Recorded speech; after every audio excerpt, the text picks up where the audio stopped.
Hello, I'm Brigantia Blackbird of the Blackbird Grimoire. Welcome to the daily forecast for Sunday, October 27th, 2024. It is the 6th of Scorpio and the day of the mummy. In our astrology, the sun is in Scorpio, fixed water, representing resourcefulness. The moon is fourth quarter Virgo, mutable earth, which is task oriented. Mercury is in Scorpio, fixed water, representing the spiritual. Venus is in Sagittarius, mutable fire, representing generosity. Mars is in Cancer, cardinal water, representing seeking security. Jupiter is retrograding in Gemini, mutable air, which is to broaden perspective. Saturn is retrograding in Pisces, mutable water, which is to redefine dreams. Uranus is retrograding in Taurus, fixed earth, representing rebellion.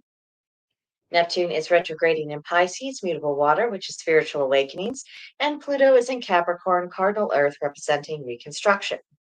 For our retrograde reminders, for Jupiter, reconnect with your true path. For Saturn, reclaim your authority. For Uranus, reconsider how you rebel. For Neptune, reclaim your magic. And for Chiron, restore heroic spirit. Our moon phase is the fourth quarter, so release what does not serve at this time. For the Virgo moon, do focus, be precise, organize. The don'ts are job interviews, critical people, perfectionism, all that stuff.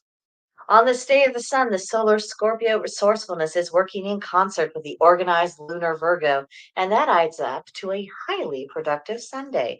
Cross off those tasks on your to do list with gusto, and then set yourself up to start the week on strong footing.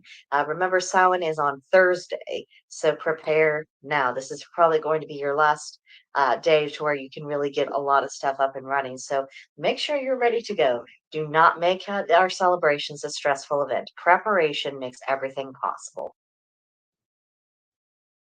For our Halloween tarot, we have the Page of Imps today. The page equals the apprentice. For imps, think the emotional masculine, projective energy, fire element, drive. And the keywords for the card are energetically creative, impulsive enthusiasm, message. So this goes right along with the energy we just talked about in the astrology of let's get up, let's go, let's do all of the things, let's accomplish it all. And we can see our page events, just walking along in front of the pyramids with the torch. He's got an imp behind him. He's got the cat looking up, and he's entranced by the fire, and it's just we're gonna have fun. We're going to go out and do this. So that's also something to keep in mind about preparations. Our preparations do not have to be drudgery. A lot of tasks in our life do not have to be drudgery. It's just all about the attitude with which we approach it with. Because even if we aren't particularly enthused about a process, we can certainly find ourselves enthused about getting a result, having the satisfaction of having brought that result around. So that's some ways to perhaps tap into this energy in the atmosphere today. Today's Celtic Triad reads: there are three from which it is not easy to win a person: their belief, their genius, and their nation. Oh boy. So we'll start with beliefs. I'm just going to say this. Uh, and I guess if I get Rotten Tomatoes thrown at me, that's just what happens. Beliefs are rooted in emotion and intuition much more than reason. And that is the reason why facts seldom shift people from their opinions. It's not because people in general are dumb or anything else like that. It's because human beings are emotional creature. And more often than not, without someone who has a natural predisposition to logic and reason, or someone who has disciplined themselves to embrace that, it's all going to come down to their emotion, their intuition, what they're comfortable with, what they're used to. That is why so many conversations about beliefs go so far south so quickly, and why facts, logic, reason really don't have much to do with anything. And then when it comes to genius, whether that genius is real or imagined, the person in question likely has great confidence in their conclusions, making it highly unlikely that they'll see a reason to reconsider their ideas. And so that ties in right along with the belief. There's a reason why it's so difficult, to win a debate or to bring someone around to a different point of view. It's just they are not in that. that emotional place to do so. And when it comes to the nation, the ties to one's country and people, that those things exist both as a link to external reality and as part of the formation of a person's identity. And by that, you are a product of this land. You are a product of the people who settled in that land. That led to your family, that brought you about. You are not this atomized, self created thing. You are part of a progression of people.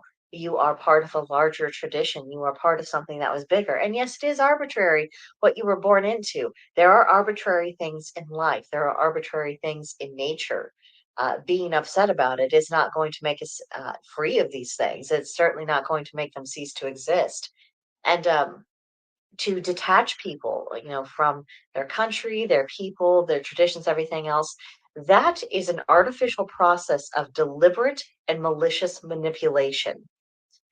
So when you think about how demoralized people are and how detached they are and how they don't think that where they're from or who they're from is anything special or anything to be proud of, that is a consequence of people who are deliberately instilling that. And they do it through the school system, they do it, through politics, they do it through entertainment, anywhere where they can reach people's hearts. That has been done over a period of generations. It is cruel and it is an act of a conqueror who's trying to win without ever having fired a shot. So I would just like people to bear that in mind, because if the idea of having a fond affection linked to your country is something that you had an instinctive reaction of like, oh no, the country is bad and all this and that. I just want to raise your awareness about how that was instilled in you and how that was artificially done, and the people who did that did not have good intentions. And I just want that to be in your mind. Now, for today's magical correspondences, they are about protection. The color is yellow, the plant is the chrysanthemum, the animal is the dragon, and the crystal is lemon quartz. I've said it so many times recently, and I will continue to say it. Do not neglect your protection magic at this time of year. I wish that everything out there was friendly. I wish it was, all, your great Aunt Matilda who's come back to check on the family, or a friendly little house sprite that's, helping things would go along. I wish that was the case. That's not the reality.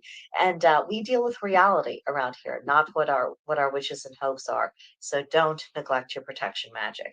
It's easier to keep things out than it is to drive them out. Next up, I have a Samhain poem for you in the next slide. And then, how can the curse of the mummy, being bound, how can that be broken? Because I think a lot of people do feel very bound, perhaps to behavioral patterns or something that is not particularly good for them, perhaps even actively self-destructive. So, contemplating about how the curse of being bound to this can be broken, I think that'd be very useful. Then, what has the sun taught you this month?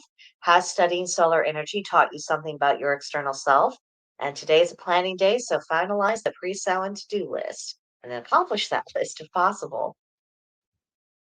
Now, I found this poem on Pinterest, of course, and it's a riff on "'Twas the Night Before Christmas," only this is the night before Samhain.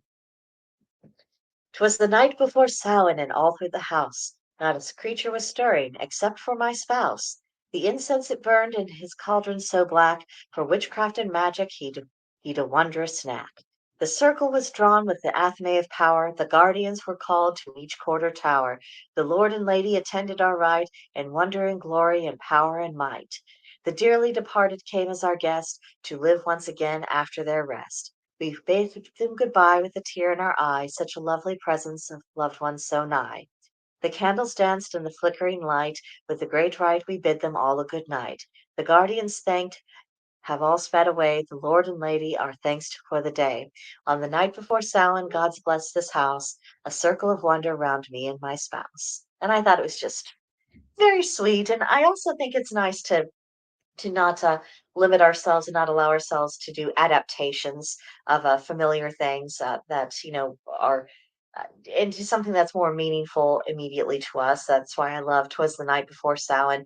It's why once we get into December, we're going to be talking about repurposing familiar Christmas carols, because we all know the melodies, and until we start having a larger pagan musical movement, which I advocate for, it's probably going to be, as a stopgap measure, easier for us to rewrite a few lyrics that to make it relevant to our own beliefs than it is to try to say, and now we're all going to learn this new song. Now start with what we already know, and then as pagan music explains, we can go from there. But that's for December.